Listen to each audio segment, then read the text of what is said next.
No, no. Ay, ¿ven la presentación o no la compartí? No, La todavía no, compartí. Mari. Esperen, esperen. Estoy un poco estresada, ¿saben? Así que ténganme paciencia. Acabo de rendir un examen virtual y quedé como choqueada. Horrible. Ahora sí, Mari. Ahí va.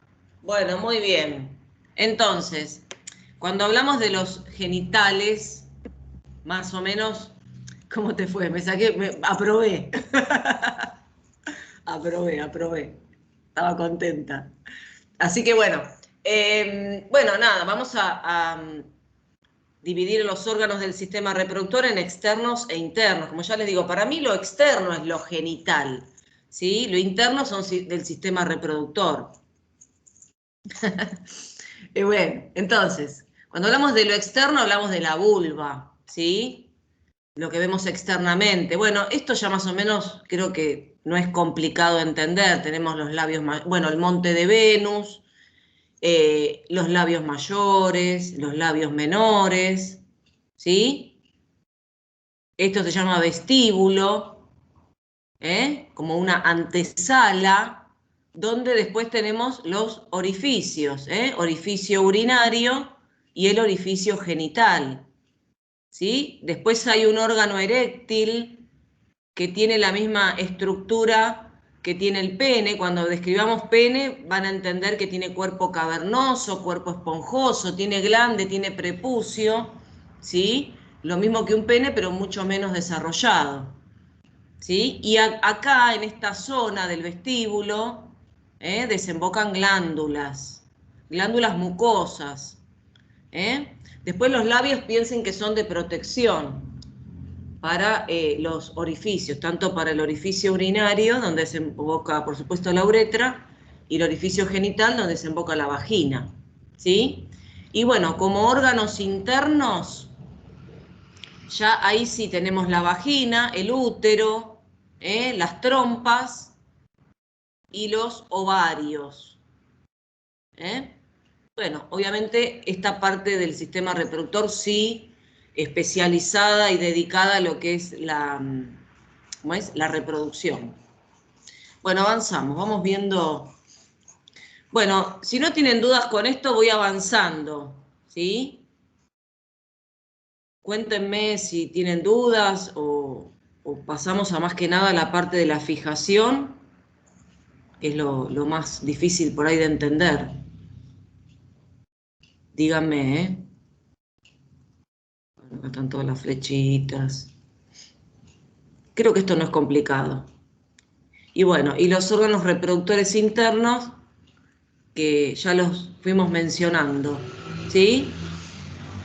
Muy bien, cuando hablamos de los medios de fijación, piensen que el sistema reproductor femenino tiene que tener muchos medios de fijación, justamente porque, bueno, el útero ya sabemos que aumenta muchísimo de tamaño durante el embarazo, ¿sí?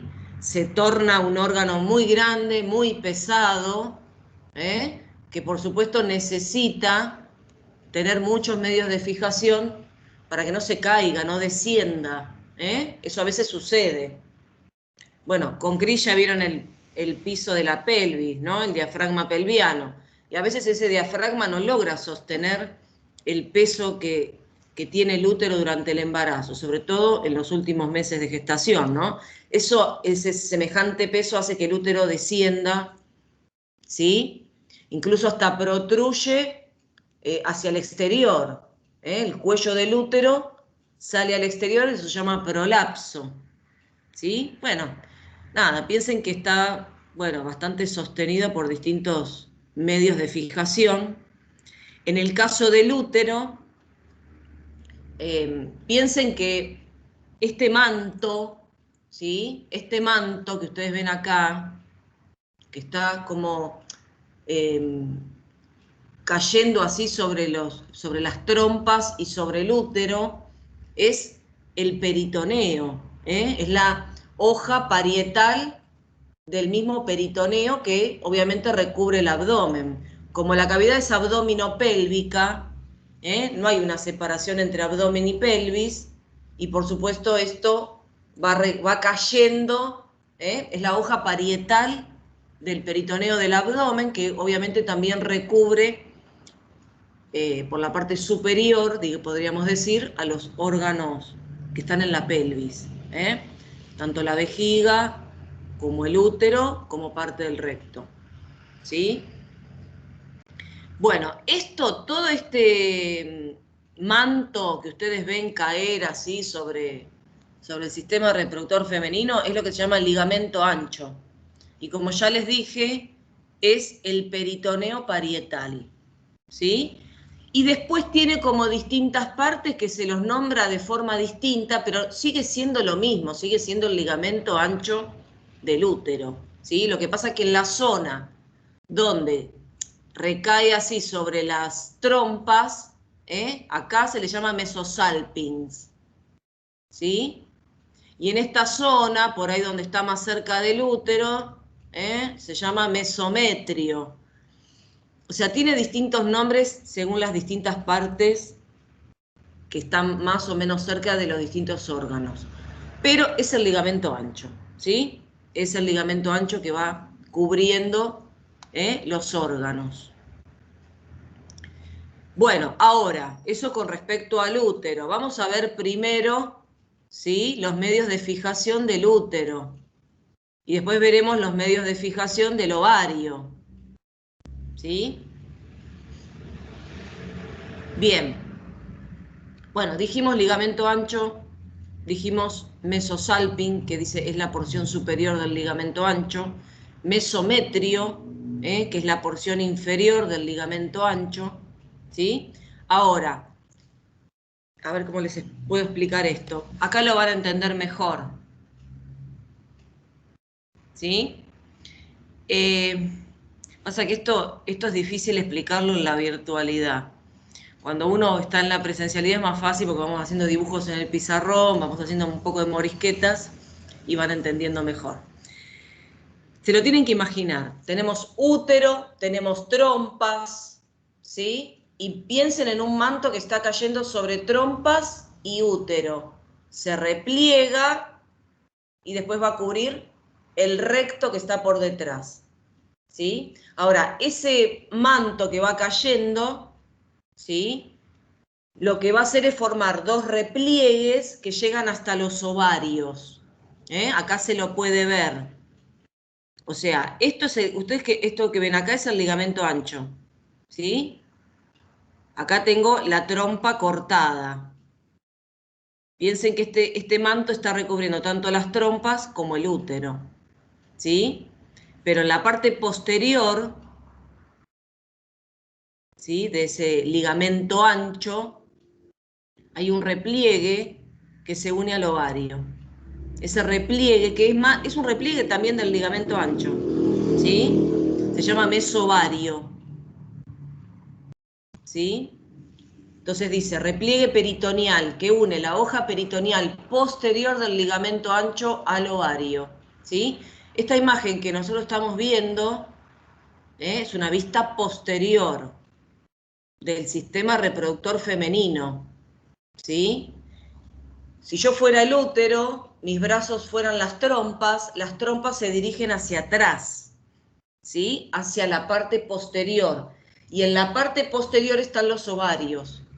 No sé si me explico. Entonces, cuando vemos esta imagen, piensen que es una imagen posterior, ¿sí?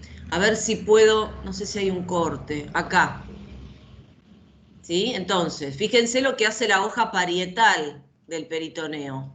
Recubre la pared y en los órganos pélvicos les pasa todo por la parte superior.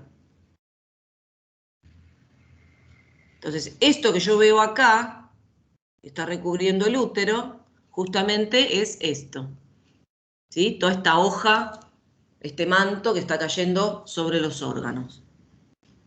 No sé si me voy explicando, a ver, díganme si lo pueden ir entendiendo. Es difícil de entender. Los ovarios son los únicos órganos del cuerpo que están en la cavidad peritoneal, es decir, entre la hoja parietal y la hoja visceral del peritoneo. Quedaron como adentro de la bolsa, ¿sí? Son los únicos órganos que tienen esta característica. Ningún otro tiene esta característica, ¿sí? El resto de los órganos están recubiertos por peritoneo, pero estos quedaron, bueno, por el desarrollo embrionario, dentro de la cavidad peritoneal, ¿sí? Ahora vamos a ver los ligamentos que lo fijan. Pero quiero para que puedan ir entendiendo esto. Entonces, los ovarios, ¿sí?, están ubicados acá, en esta cavidad, en la cavidad peritoneal. Acá no los vemos porque obviamente esto es un corte sagital, estoy cortando en el medio, ¿sí? Pero los ovarios, ¿sí?, están ubicados dentro de esa cavidad. Estos repliegues que se ven acá también son de la hoja parietal del peritoneo. El que está entre el recto y el útero, obviamente se llama recto uterino, es el fondo de saco de Douglas. No sé si alguna vez los hemos nombrado, pero, por ejemplo, cuando las mujeres nos vamos a hacer una ecografía transvaginal, siempre se observa este fondo de saco, ¿sí?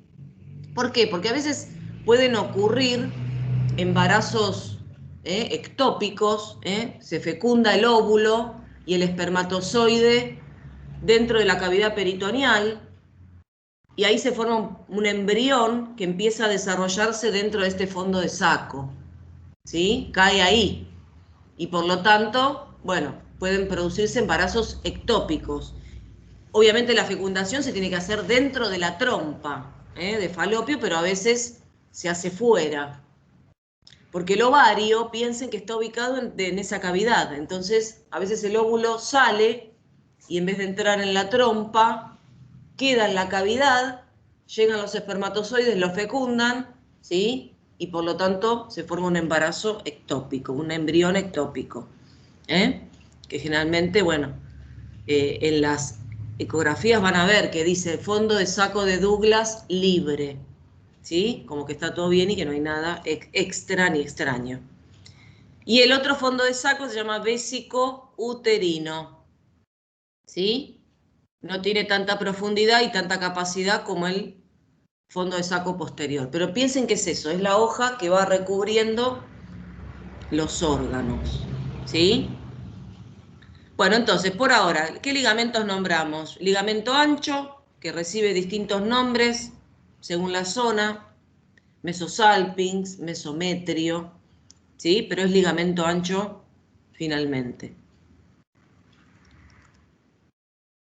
El mesovario es también un repliegue de esta hoja parietal del peritoneo, que forma un repliegue que se une al ovario, ¿sí? En realidad, ustedes tienen que pensar que si esto es una imagen posterior, el mesovario, ¿sí?, el mesovario está en el borde anterior del ovario. Ahí. Esto es lo anterior del ovario. Y ahí voy a tener el mesovario. Bueno, quiero avanzar porque no sé si repito muchas veces lo mismo. No los quiero aburrir. ¿Qué más? Bueno.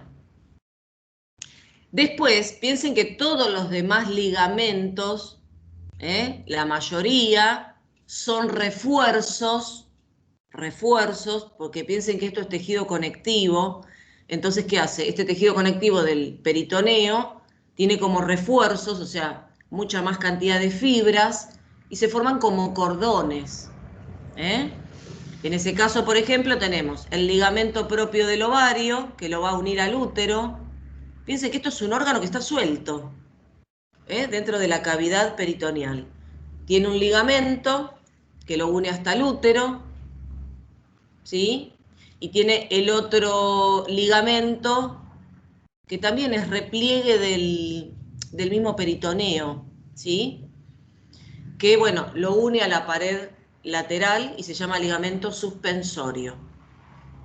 Por ahí es donde entra la arteria y la vena ovárica, ¿sí? para irrigar el órgano. Este ligamento que ustedes ven acá, ¿sí? El ligamento propio del ovario, nada, es un ligamento. Por acá no va ningún tipo de arteria ni nada, pero sí por el ligamento suspensorio. ¿Algo más? Sí, hay 2 ligamentos más, hay 3 ligamentos más, ¿sí? Uno, ¿sí? Que se llama útero sacro, que por supuesto está unido a la zona del útero, del cuello del útero, ¿sí? Y se une al sacro, al hueso sacro. Se va desde el útero hacia la región posterior. Después hay otro, que acá, bueno, no se ve, porque esta es una vista anterior, perdón, una vista posterior, que va desde el útero hacia la pelvis. ¿Sí? A ver si tenemos la imagen. Esperen un minuto. Bueno, acá ya tenemos ligamento suspensorio, ligamento propio del ovario, esto ya los nombramos. Tenemos el útero sacro, ¿sí?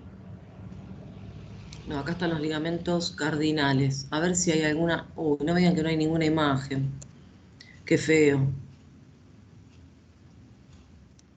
Antes sabía, esperen. Perdón. Acá. Acá lo vi. Bien, entonces, útero, ¿sí? Zona posterior, hueso sacro, zona anterior, pubis. Muy bien, entonces, fíjense que acá tenemos un ligamento que va hacia la parte anterior, que se llama ligamento redondo del útero. Se une a la zona del pubis del hueso coxal. ¿Sí? Ahora, en la parte más inferior también hay refuerzos de tejido conectivo que se llaman ligamentos cardinales. Son estos que ustedes ven acá, que forman como si fuera una especie de cruz, ¿sí? Por eso se llama ligamento cardinal. Ellos se están uniendo también la zona del istmo, es decir, donde el cuerpo del útero se une al cuello, y también son medios de fijación para el útero y se llaman ligamentos cardinales. Van desde la parte posterior hacia la parte anterior y desde la región lateral de un lado al otro. ¿Sí? Entonces, si nombramos todos los ligamentos, ligamento ancho, ¿sí? Para el útero tenemos ligamento útero-sacro, ligamento redondo, que va hacia adelante, y ligamentos cardinales. Esos son todos los medios de fijación para el útero. Y para el ovario tenemos el ligamento suspensorio,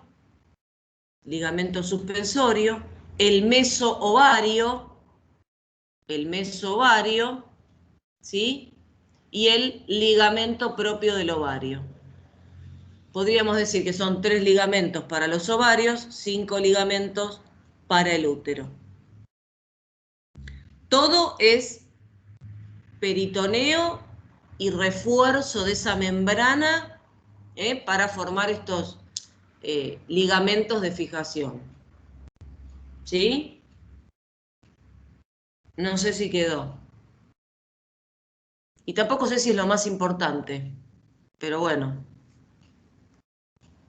los mencionamos. Es difícil entenderlo un poco, porque, no sé, díganme algo. Traten de mirar imágenes, porque más de eso, bueno, acá también podemos ver, ¿sí? Los ligamentos suspensorios, ligamento propio. Bueno, con respecto a los ovarios, ¿sí? Piensen que, bueno, bien,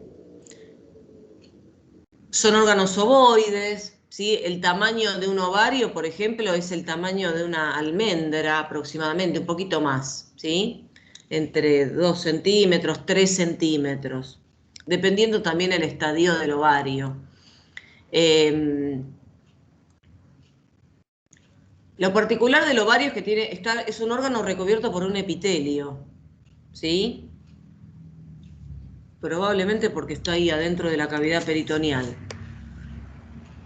Tiene un epitelio que antes se creía que era un epitelio germinativo, porque se pensaban que los folículos y los ovocitos se formaban a partir de ese epitelio. Es un epitelio simple cúbico, ¿sí? Internamente hay una estroma de tejido conectivo y dentro del ovario van a estar los folículos en distintos estadios de desarrollo.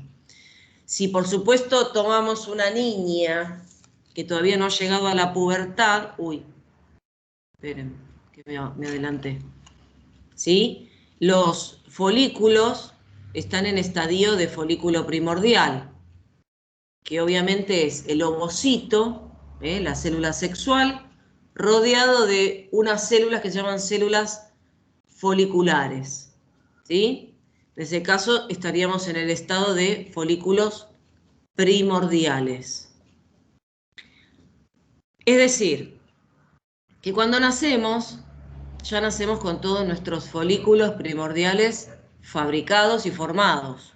Lo que va a suceder después, al comienzo de la pubertad y durante toda la vida de la mujer, obviamente es que los folículos empiezan a desarrollarse por acción de las hormonas, ¿sí?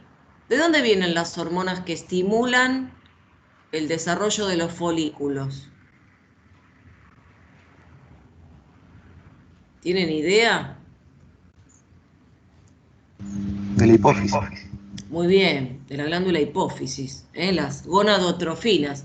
La hormona folículo estimulante y luteinizante son las que estimulan el desarrollo de los folículos a partir de la pubertad, ¿sí? Y eso va a hacer que obviamente el folículo se vaya desarrollando, que el ovocito reanude su división meiótica, porque obviamente queda en un estadio como latente, ¿sí?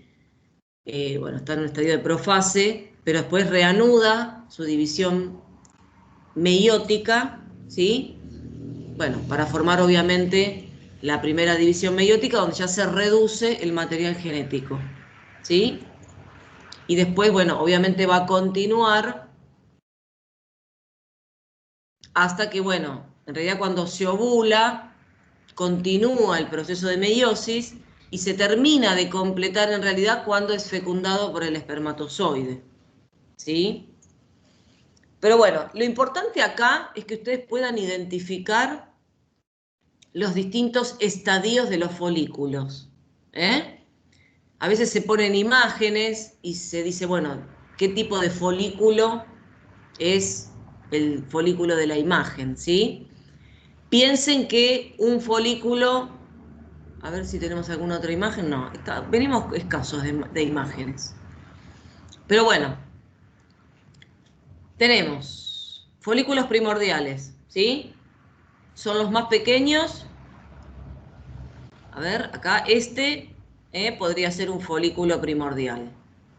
Un ovocito rodeado de una capa de células foliculares. Es un folículo primordial, ¿sí? Ahora, cuando empiezan a actuar las hormonas que provienen de la hipófisis, los folículos empiezan a desarrollar. Segundo estadio del folículo son los folículos primarios, ¿sí? Acá no sé por qué están marcados ahí. En realidad el folículo primario, ¿sí? Es un folículo más grande que el primordial, tiene una sola capa de células foliculares, ¿sí? Y las células del estroma se van como acercando al folículo para formar entre todas las células de la granulosa, que obviamente empiezan a secretar hormonas femeninas, estrógenos y progesterona, ¿sí? Y después, por ejemplo, ya cuando el folículo vemos que tiene una cavidad con líquido, como en este caso, Ahí ya le llamamos folículo secundario. Y si el folículo está muy crecido, muy aumentado de tamaño, como por ejemplo este que vemos acá, con un antro, con una cavidad que tiene gran cantidad de líquido, ya es un folículo maduro, o folículo de Graf. Ahí es cuando el folículo ya está, digamos, preparado. Igual el folículo de Graf siempre está cerquita del borde, del ovario, como para cuando se rompe, ¿sí? Cuando se rompe, obviamente liberar el ovocito, ¿sí? Pero bueno, cuando uno mira al microscopio el ovario es bastante difícil porque son cortes, ¿eh? Hay que ver por dónde está pasando el corte para poder interpretar. Pero bueno, sepan diferenciar eso, ¿sí? En folículo primario, folículo secundario, si tiene un antro con líquido, y el folículo maduro ya es un folículo de gran tamaño con un antro importante. Bien, ¿qué más les puedo decir de esto? ¿Preguntas? Díganme. A ver si me olvido de algo.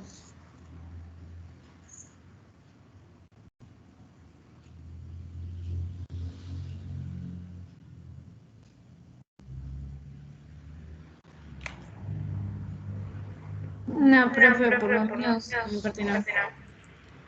Bueno, cualquier cosa, pregunten, ¿eh? Bueno, las trompas es un órgano bastante sencillo, ¿sí?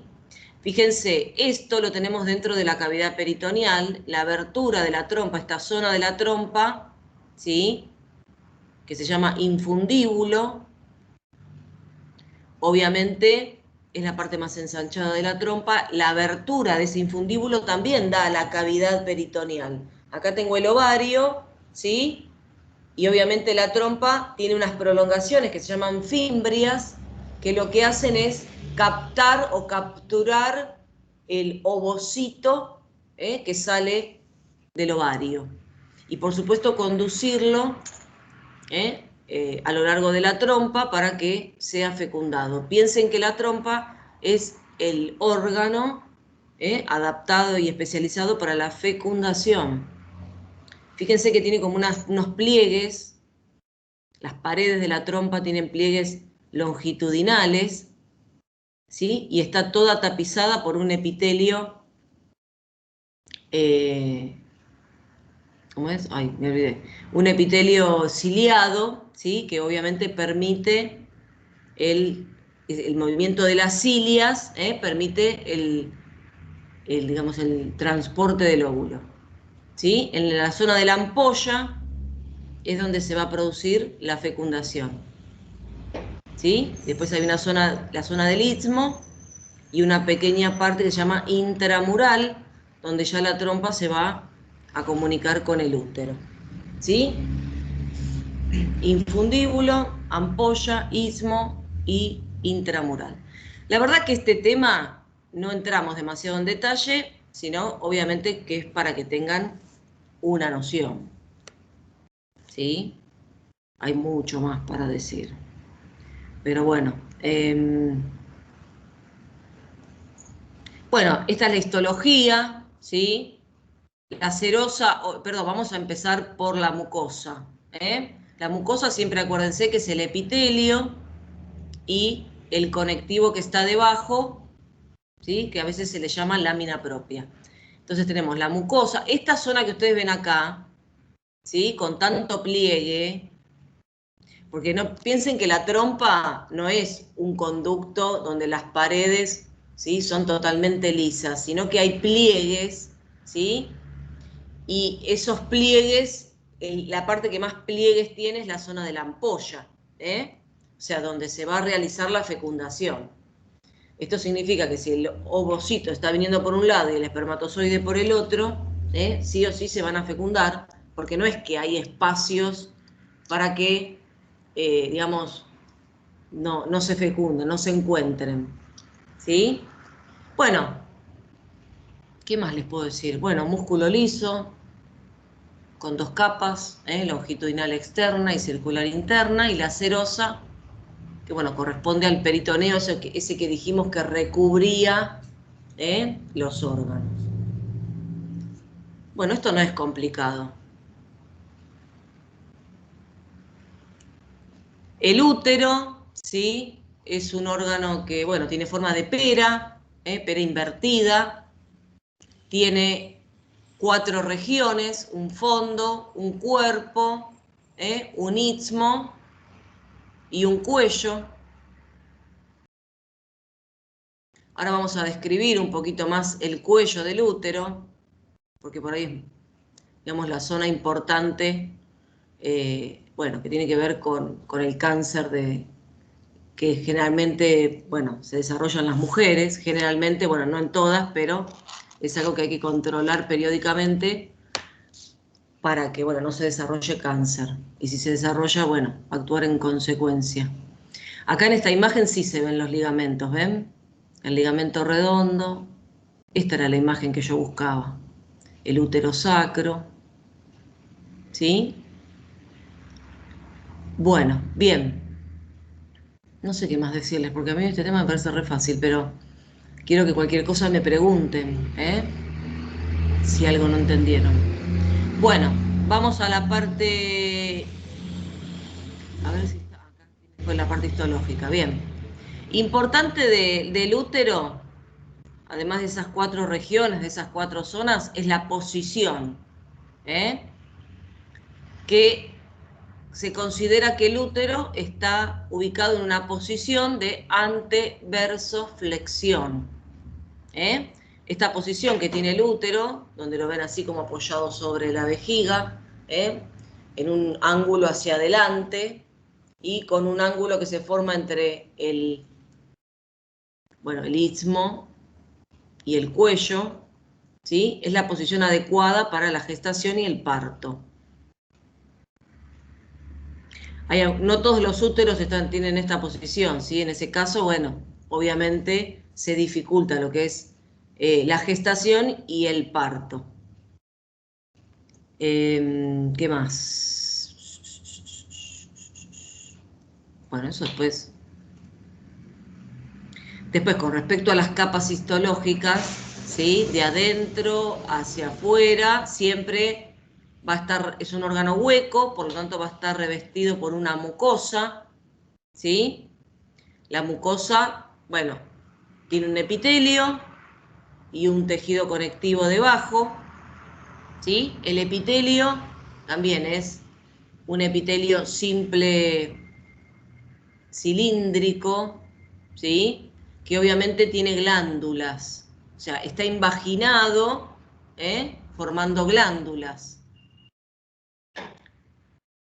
El endometrio, acuérdense, es la primer capa, es la mucosa, ¿sí? Va a tener el epitelio y el tejido conectivo. ¿Cuál es la función? ¿Cuáles creen que serán las funciones de estas glándulas endometriales?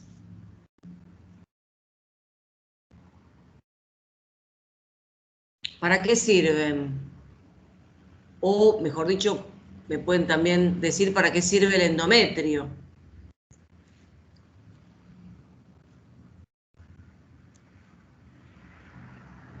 ¿Qué va a pasar acá, en esta capa más... Para el ciclo menstrual.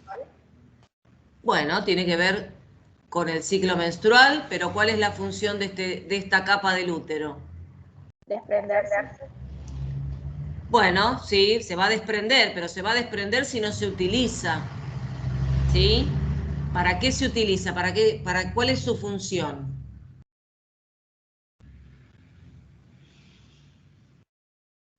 Como las palomas. ¿Qué? Como las palomas que ¿Cómo, hacen cómo? en los techos. Ay, no te escuché. Para implantación, profe.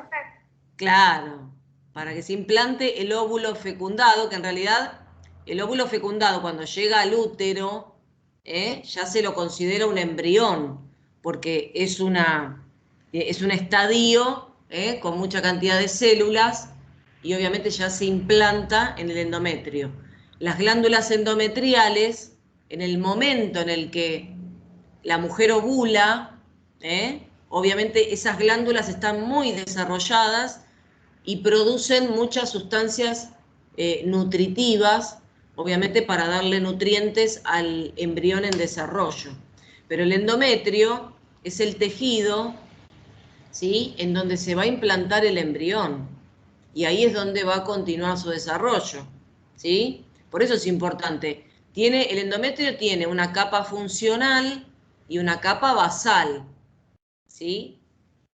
Que piensen que cuando no se produce esta implantación, la capa funcional, o sea, la parte más superficial del endometrio, obviamente se desprende, ¿sí? Se desprende porque en realidad hay una hormona que es la progesterona que lo mantiene, digamos, con vida, lo mantiene irrigado, lo mantiene nutrido al tejido y el tejido permanece bien. Ahora, cuando dejamos de tener progesterona, ¿sí?, el endometrio se desprende. Por lo tanto, es cuando se produce la menstruación, ¿sí? Entonces, el endometrio, si bien sirve para la implantación del óvulo fecundado, una parte de este endometrio se va a desprender durante la menstruación. Obviamente después se vuelve a reconstituir la parte que se desprendió a partir de la capa que queda, que es la capa basal. Después vamos a ver si hay alguna otra imagen para mostrarles. La siguiente capa es el miometrio, es la capa de músculo, es una capa de músculo de mucho espesor, ¿sí? Bueno, que tiene 3 capas de músculo, ¿sí? Externa e interna longitudinales, y la capa media, bueno, tiene fibras en distintas direcciones, circulares y espirales. Esto, bueno, obviamente estas 3 capas de músculo con fibras en distintas direcciones, obviamente hace que en el momento del parto, las contracciones del útero sean importantes para poder expulsar al bebé. Bueno, y la última capa, que es el perimetrio, no es otra cosa que ese peritoneo que yo les dije que recubría el útero. Es un sistema bastante sencillo, ¿sí? No es complicado. Lo que pasa es que en el caso del sistema reproductor femenino lo que es complicado es el funcionamiento, ¿sí? Ver todo el ciclo hormonal, de cambios de las estructuras que se van desarrollando mes a mes, ¿sí?, para obviamente la reproducción. Pero bueno, en cuanto a la estructura no es complejo. Con respecto al cuello, ¿sí?, es la parte más inferior del útero. Hay una parte del cuello del útero que está metido dentro de la vagina, o sea, en la parte superior de la vagina. Por eso tiene, como dice, una parte superior extravaginal, ¿sí? A partir de acá es cuello. Esto se llama istmo. Esto es el cuerpo y esto es el fondo. Del cuello hay una parte extravaginal, porque está fuera de la vagina, y hay otra parte que es intravaginal, ¿sí? Ahora, obviamente tiene un canal. Ese canal se llama endocervix, ¿sí? Y la zona que está, esta parte externa, que obviamente da a la vagina, se llama exocervix, ¿sí? La particularidad de esto es que el exocervix tiene un epitelio y el endocervix tiene otro. Es decir, que hay 2 epitelios diferentes. ¿Cómo era el epitelio del útero? O sea, del endometrio. ¿Qué tipo de epitelio era? A ver si se acuerdan.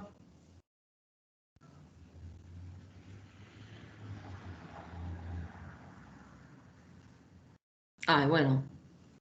Ahí lo Simple dice. cilíndrico. Simple cilíndrico, ¿sí? Y la vagina está recubierta y revestida por un epitelio estratificado plano, ¿sí? El tema es que justamente el endocervix también tiene un epitelio simple cilíndrico, como tiene el endometrio, ¿sí? Porque obviamente es parte del útero, pero la zona del exocervix, ya ahí aparece una transición de epitelios que pasa bastante en forma brusca del epitelio simple cilíndrico al estratificado plano.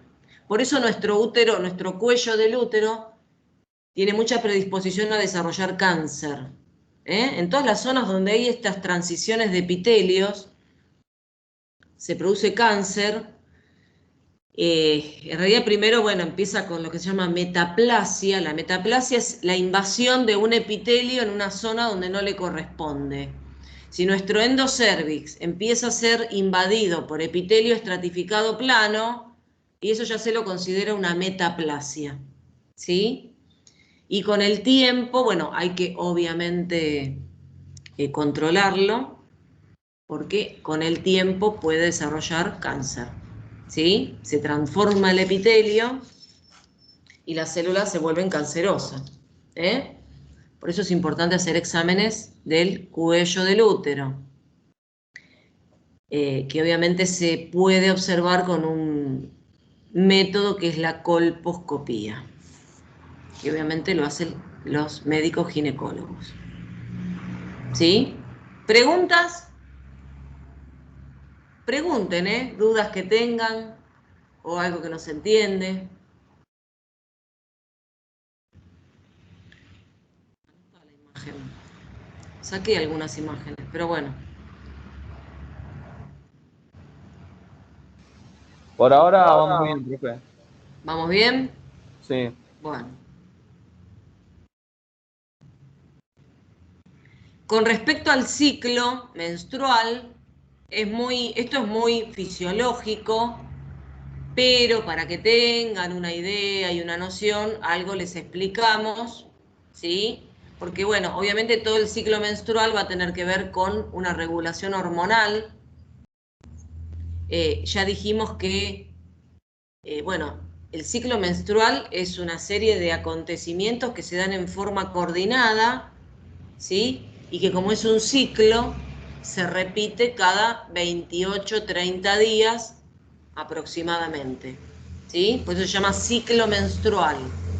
Pero el ciclo menstrual abarca un montón de procesos. ¿Estamos? Si le vamos a dar un comienzo y un inicio al ciclo, podemos decir que se va a iniciar con el desarrollo de un folículo, que un folículo primordial, estimulado por la hormona folículo estimulante, empieza a desarrollarse, ¿sí? Empieza a desarrollarse. Obviamente que la hormona, la folículo estimulante, hace que por ahí se desarrollen varios folículos, pero no todos llegan a completar su desarrollo. Algunos involucionan y se llaman folículos atrésicos, ¿sí? Pero bueno, ahí va a haber uno, seguramente, puede haber más, pero generalmente hay uno que es el que logra, ¿sí? Desarrollarse. Y bueno, obviamente folículo primordial, folículo primario, ¿sí? Folículo secundario y folículo maduro, o de Graf.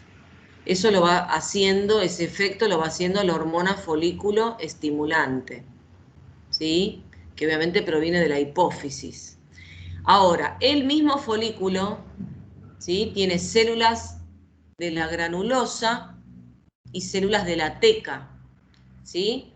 Son células que forman el folículo, que rodean al ovocito y son las encargadas de producir estrógenos y progesterona, ¿sí? Al comienzo del ciclo, cuando el folículo se está desarrollando, hay una mayor producción o secreción de estrógenos, ¿sí? Los estrógenos, además de producir los caracteres sexuales, va a tener acción sobre el endometrio, ¿sí? Ahora vamos, primero el desarrollo del folículo, ¿sí? obviamente por acción de la hormona folículo estimulante. Ahora, en realidad cuando se comienza a desarrollar un folículo, ¿sí?, por acción de la hormona folículo estimulante, corresponde a nuestro primer día de menstruación. Nuestro primer día de menstruación nos da un indicio de que un folículo del ovario ya empezó a desarrollarse, ¿sí? No puedo ver, obviamente, si mi folículo está creciendo o no, o si se empezó a desarrollar o no, pero el hecho de menstruar significa que no tengo ni estrógenos ni progesterona. Por eso el endometrio se empieza a desprender. Como no hay estrógenos y progesterona, nuestra hipófisis, ¿sí?, percibe esa falta de hormonas femeninas y empieza a desarrollar la hormona folículo estimulante. Por eso coincide el primer día de menstruación con el comienzo del desarrollo de un folículo, ¿sí? El folículo ahora empieza a producir estrógenos y progesterona.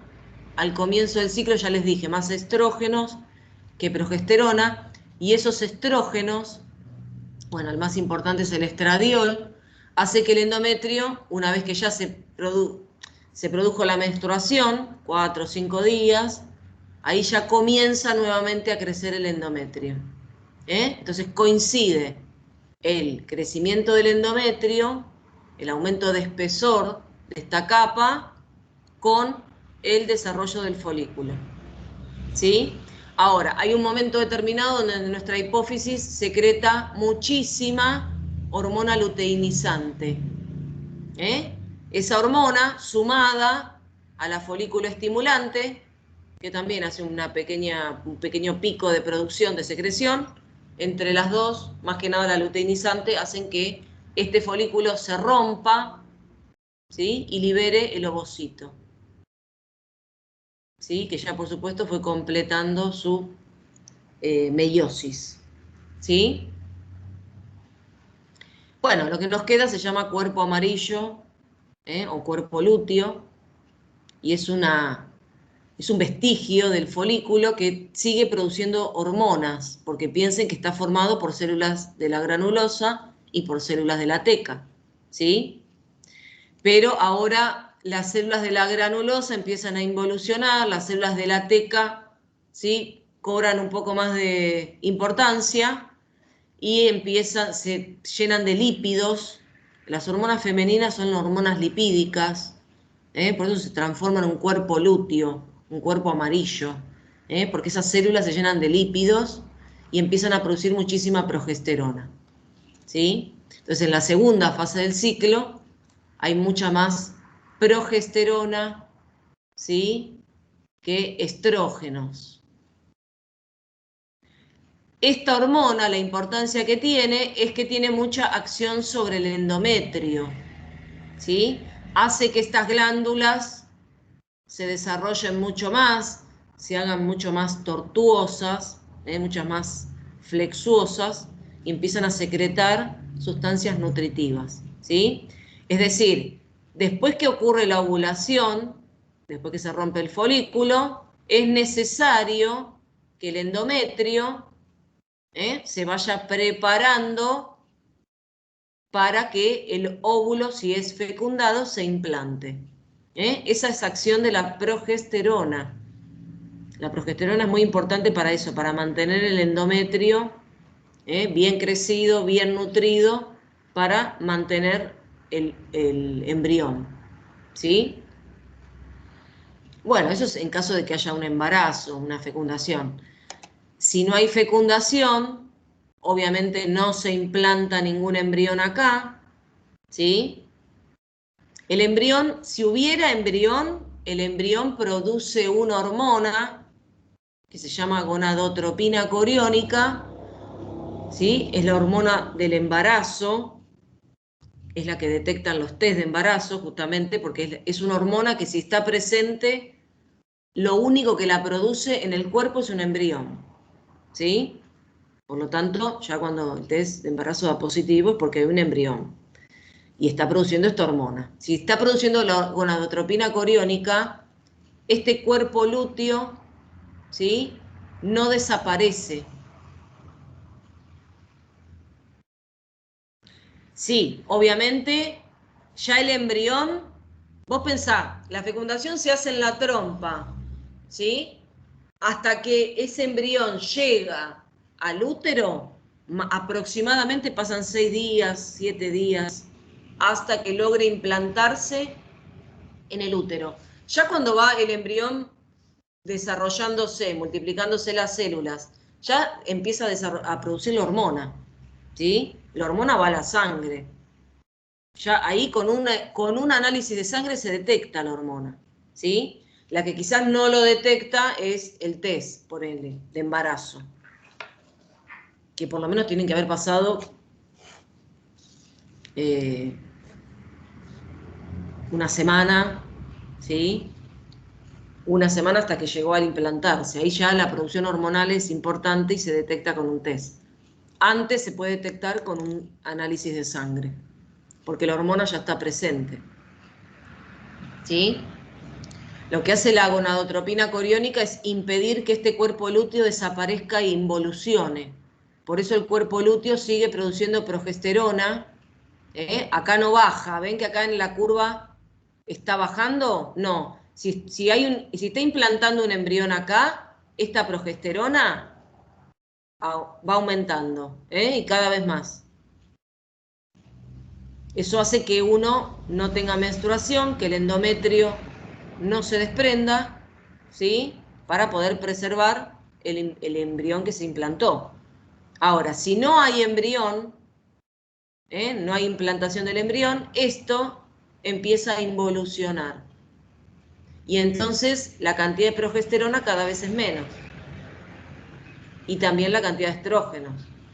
O sea, ya no tengo hormonas femeninas porque no hay quien las produzca, ¿sí? No tengo el folículo o el resto del folículo que las produce.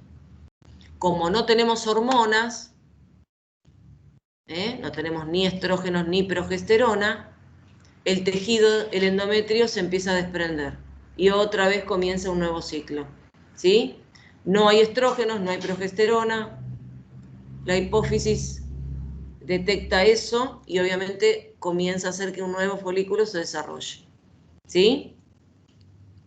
No sé si más o menos se entendió. Díganme. Es para que tengan una idea, ¿sí? No se les va a preguntar toda la regulación hormonal porque no viene al caso, no tiene que ver con anatomía, pero sepan que el ciclo menstrual va a tener una fase de menstruación que la consideramos como el principio del ciclo, no el final, ¿sí? La consideramos el principio del ciclo porque justamente es cuando empieza a desarrollarse un folículo, ¿sí? Y aproximadamente entre los 14 y 15 días, este folículo se rompe, y se produce el proceso de ovulación, que es que el ovocito, ¿sí?, va a salir del ovario y obviamente va a ingresar en la trompa. El resto, los restos del folículo quedan dentro del ovario para seguir produciendo hormonas. Pero bueno, como las hormonas van por sangre, obviamente tienen estimulación sobre el útero, sobre el endometrio del útero, ¿sí? Bueno, no sé, díganme algo.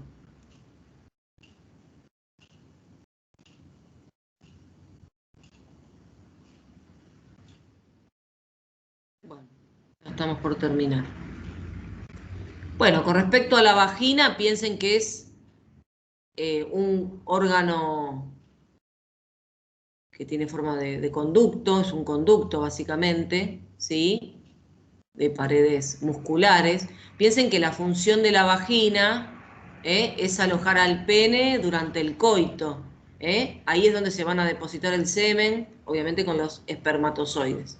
Después los espermatozoides van a subir por el cuello, el útero y van a entrar en las trompas, para poder encontrarse con el con el ovocito. Particularidades de la vagina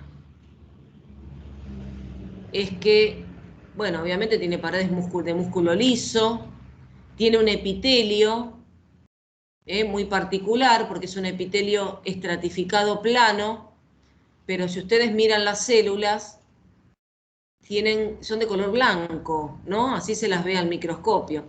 ¿Por qué? Porque en realidad son células que almacenan mucho glucógeno, porque el glucógeno le sirve de nutriente a las bacterias que viven en la vagina, ¿sí? Y las bacterias que viven en la vagina generan ácido láctico a partir de este glucógeno o de la glucosa, y bueno, le sirve como de alimento a las bacterias que viven en la vagina, que obviamente son beneficiosas para impedir que otras bacterias y hongos perjudiciales invadan la superficie del órgano. O sea que la vagina tiene un medio relativamente ácido, y de esta manera, bueno, nada, preserva su salud, su integridad, ¿sí? Obviamente la acidez es bastante perjudicial para los espermatozoides, pero bueno, como están embebidos en semen, ¿sí? No los afecta. Pero bueno, piensen que se tienen que dar todas las condiciones para que el espermatozoide pueda trasladarse, ¿sí? El recorrido que hace es bastante importante y llegar a fecundar al óvulo. No sé qué más decirles. Pregunten, Bueno, la irrigación, creo que también es recontra fácil. Los ovarios van a estar irrigados, ¿sí? Por las arterias ováricas. Acuérdense que la aorta da las ramas gonadales. Si en el caso del organismo femenino es la arteria ovárica, en el caso de ser masculino va a ser la arteria testicular. Esa rama de la aorta va a entrar por el ligamento suspensorio, ¿sí? Y después entra al ovario a través del mesoovario, de ese repliegue de peritoneo que, bueno, obviamente le permite a la arteria entrar dentro del órgano. Después, bueno, arteria uterina, rama de la ilíaca interna, ¿sí? Y bueno, después la arteria vaginal, que también es rama de la ilíaca interna, ¿sí? Bueno, eso con respecto a la irrigación. Después las venas se llaman de la misma forma, ¿sí? Y desembocan en la vena cava inferior. No es complejo esta parte. Más que eso no vamos a ver, ¿sí? Bueno, como siempre les decimos, miren las presentaciones, ¿sí? Fíjense si hay dudas, pregunten. Por suerte tenemos algunas clases de repaso. Ah, estábamos mirando el partido. No, tenía rugby atrás. Tenía rugby. Era rugby. Ya se había ganado la tenista argentina y no. Después lo miré en el celular. Bueno, de estos temas en realidad, sí, es justo como ya les digo, tener nociones generales. Acá no se profundiza demasiado. No son tan importantes los sistemas reproductores, pero bueno, como profesionales de la salud está bueno que tengan un panorama. ¿Sí? Bueno, y glándulas mamarias, miren la presentación, que creo que no es difícil. Cualquier cosa después nos preguntan. ¿Sí? Bueno, ¿podemos tomar un parcialito la clase que viene? ¿O no? Sí, espera que voy a dejar de grabar. Creo que sí.